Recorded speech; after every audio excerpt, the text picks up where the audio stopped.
Thank you for watching. Don't forget to subscribe, like, share, comment, and ring the notification bell. Ang ating munting bubuwit at hindi mapigilan para ibahagi sa inyo itong binigay na polvoron ni VP Inday Sara Duterte sa isang bata. Gustong magbigay ng reaksyon ang ating munting bubuwit dito. Sabi ni munting bubuwit may malalim na kaulugan at gustong sabihin ang pamimigay ng polvoron ni VP Inday Sara Duterte sa bata. Ang video ito ay courtesy of Maharlika. Ating panoorin ito. Ng polvoron. Kaya minsan kasi may mga video, mga palangga. Okay, may mga, you look fresh, sabi ni Sarah, oh, nakaligo ako ngayon palangga. Oh, ang sarap, hindi ako masyadong busy kasi minsan guray-guray ako mga palangga. Kasi talagang pag ganon ako, drive here, drive there, you know? So, yun ang mga behind the scene kong buhay. Kaya minsan, ngarag-ngarag na rin ako. But thank you, na-notice mo ang ka-freshan ko, parang polvoron lang. Freshly baked or freshly made. Okay. So nakita ko na tong ano ni Inday, yung video niya. Pakita na lang natin uli, ha? Ito to, yung hindi pa nakakapanood.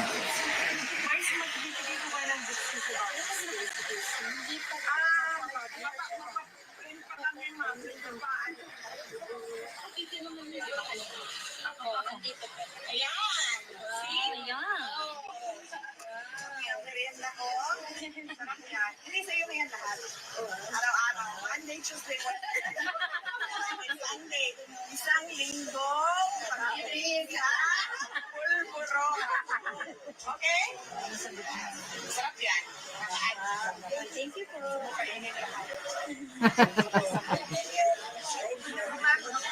Okay. Ano yan? Okay. Last week pa yata yan, di ba? Last week pa, Michael. Yan. Last week ko pa yan nakita. Pero kasi sabi ko nga sa'yo, lahat ng bagay may timing. Nung nakita ko yan, tsaka na lang yan, yung video ni Inday, darating din yan, masaswak din yan sa vlog natin. Kasi minsan, hindi ka basta-basta isisingit mo na lang yung mga bagay-bagay na out of tune ka, parang ganon. So this is the right time. Kasi nga nagpicture si Pangulong Duterte ng pulburon, tapos si Inday namigay. Ang statement niya dun sa bata, ang sabi niya, isa-isahin natin. Okay, isa-isahin natin. Ang sabi ni Inday, ayan, sa'yo na yang merienda ko. Sige, sabi niya, sa'yo na yan lahat, araw-araw. Monday, Tuesday, Wednesday, Thursday, Friday, Saturday. Sabi niya, and Sunday. Isang linggong pag-ibig sa pulburon. Tapos sabi niya, okay, ang sarap niyan. Sabi niya, gusto ko nga kainin. Sabi niya, ang sarap niyan. Sabi niya, gusto ko nga kainin lahat. Sabi niya, nakaka-addict. Okay? Ang sarap niyan, nakaka-addict. Gusto ko nga kainin lahat. Do you think, saan nang gagaling yung hugot ni Inday? Kung just mere pulburon lang, ang dami niyang pasakali. Ang dami pasakali ni Inday na masarap yan, nakaka-addict. It's really related dun sa sinasabi nating pulburonic video, di ba? Which is, ano ba favorite yung pulburon? Ako, favorite kong pulburon yung classic. Ube, di masyado, you know. But anyway, maray mo, mag-release tayo dito ng pulburon. Bibili ba kayo? Marunong ako gumawa ng pulburon. Pag may time ako, maggagawa ako ng pulburon, ha? Bibili kayo, ha? Mga taga Los Angeles, mga taga California at buong Amerika, kaya naman natin ipa-deliver yon. sabi ni Ana, sabi niya, mag-ama nga. Okay? Trending ang pulburon business ngayon. Kaya nga, gagawa na ako ng pulburon. Okay? Magantay lang kayo. So, ano yung message? Okay? Ito kasi yan, mga palangga. Itong mga pinakita kong video na, nagba-viral na pagbibigay ni Inday ng pulburon. Kung sabi ko nga, kung lalaliman ninyong pag-iisip ninyo, may mga pinanggagalingan ito. Di ba? Kasi, mga palangga, hindi ka mag-focus sa pulburon sa pamimigay. Ang daming sinabi ni Inday. Pwede mo naman ibigay sa bata, oy, lo, ganyan. Mayroon pang isang linggong pag-ibig. At if you notice, narinig yun naman ng video, yung mga behind the camera, yun na tumatawa, bakit sila tumatawa?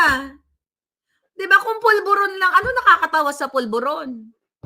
Wala nakakatawa doon. Kasi kung magbibigay ka ng kunyari, ito boy, ito ha, ito tinapay, monay, kunyari, okay, monay ha, ito monay talaga.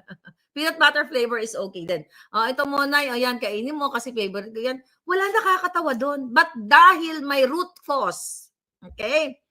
My root cause, ay may umorder na. Sabi ni Ralph Santos, yay, may customer na ako sa pulburon ko. I will release the name later pag nakagawa ko na. Alright? Dami kong pangako. Dami kong gustong gawin. Anyway, mga palangga, I hope nga magawa ko. So, mayroong hugot.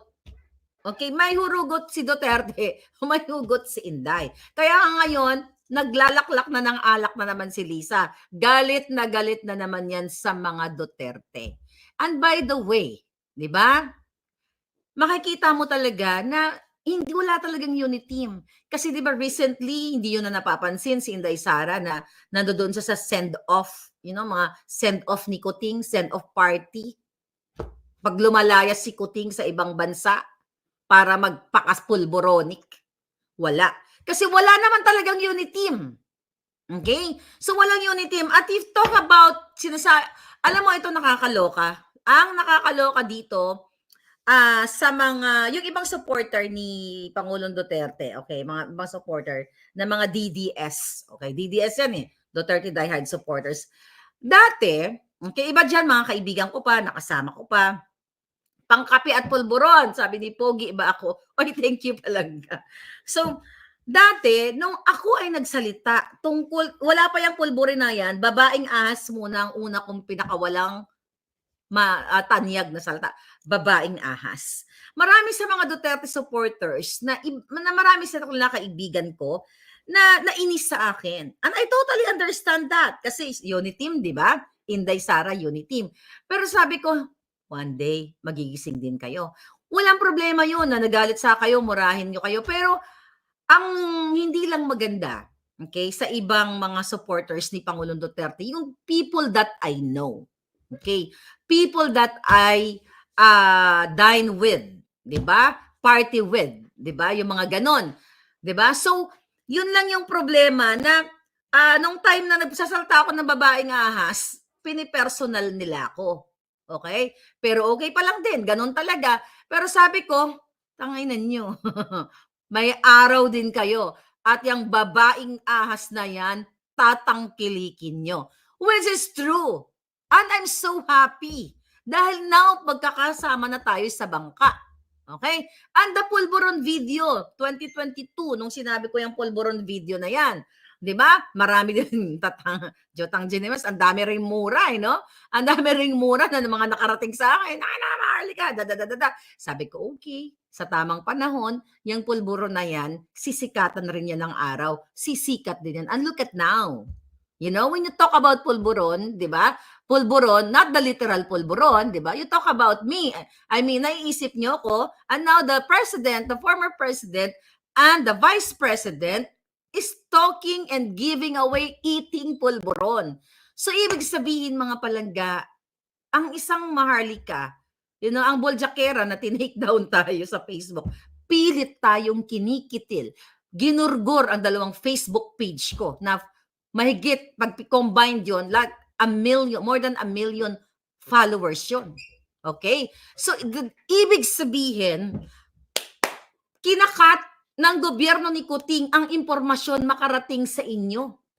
Ayaw na nilang dumami ang makakaalam about pulburon, about sa ginagawa ng not only the pulburon, but karumal-dumal na ginagawa ng gobyernong ito. If I'm not effective, and if I don't have credibility, mga palangga, hindi magta-trust sa akin ang mga general, ang mga abogado na I don't know them actually. Nagme-message lang kami. Hindi ko sila kilala. I don't bother to ask kung sino sila. Kasi you know what? Kasi pinoproteksyonan ko rin sila. Joseph Umagap, thank you. Pinoproteksyonan ko rin to mga puting ahas na to. Kasi you know what? Kaya sila lumalapit sa akin to expose this pulburonic at other illegal activities ng mga taong gobyerno kasi nagtitiwala sila sa akin na hindi natin sila only intention I have para ma-expose ang Pulboronic Republic. So, ay nagbibigay. Ang dami nag-email sa akin, Miss Marlica, I hope hindi nyo po expose yung pangalan ko. Ganyan. I assure you, I will protect you at the last drop of my Kasi the reason why ang mga tao takot magsalita dahil yung kanilang seguridad at naiintindihan. Ako na nga sabi ko, ako na yung humaharap, yung mukha ko na humaharap, na ni isa sa mga hindi ako nanghingi ng kapalit. Kasi usually, expose. Okay? Let's say for example, other bloggers na nagsasalita against this politiko, binabayaran sila just to para sirain ito. Pero sa case ko, mga kapapalangga, hindi ito para siraan si Kuting. Ito po ay issue ng lipunan natin na ang gobyerno natin, ang isang presidente ay pulboronic. Kung si Maharlika ay nagsisinungaling, napakadali mo lang sabihin sa taong bayan, President of the Philippines, I am not pulboronic. Hirap aminin sa ng isang tao, ng isang presidente na siya ay hindi napakadali lang yan. Bakit ang aking mga akusasyon o yung mga binabato kong issue coming from ahas, bakit instead of sagutin nila bonggang-bongga, kinitil nila yung Facebook page ko. 'Di ba? Imbis tumaban sila head on. Ano yung head on? Kasuhan si Maharlika ng totoong kaso. Ang kaso na katulad ng una ni Lisa Taberna against me about sa anak ni Taberna. Ko namang asinama sa laban. Wala akong libelous case na sinabi doon sa anak. Kwento. This is, itong sinasabi ko, kung ito ay hindi katotohanan, ito yung na pwede niyong ibato sa akin na yes, si Bongbong Marcos Jr. ayon sa puting ahas sa mga nakakita ng video ay humithit at lumunok pulboron. Not this pulboron na kinain ni Pangulong Duterte. Hindi yan. Hindi yan pulboron na yan. Okay? Nakakaloka. So, ngayon imagine ninyo, Republic of Pulboron, sabi ni Pinay Transporter, lahat ng ibinato ko, kagabi yung ibinato ko na si Ana Corda, PNP chief, base sa ating impormasyon, ayon sa ating puting ahas, ay business partner ni Zeng, okay? Ni Zeng. Okay? Para lang maano natin. Ni ZIAX, ZUAN Zeng, okay? Na nagpupulbor, protector ng pulburon o nagluluto ng pulburon, the other pulburon that we are talking about, di ba? Ito ay mga libelous case. Ito ay nakakasira sa kanila.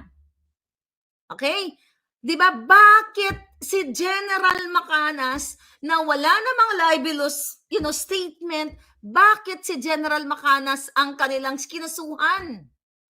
Na nag-post ng ganito daw, nagsabi daw si Macanas na si Browner at si Ana Corda ay kinausap si Marcos Jr. na bumitiw na. 'Di ba? Walang binanggit si Macanas doon. This is, I challenge you.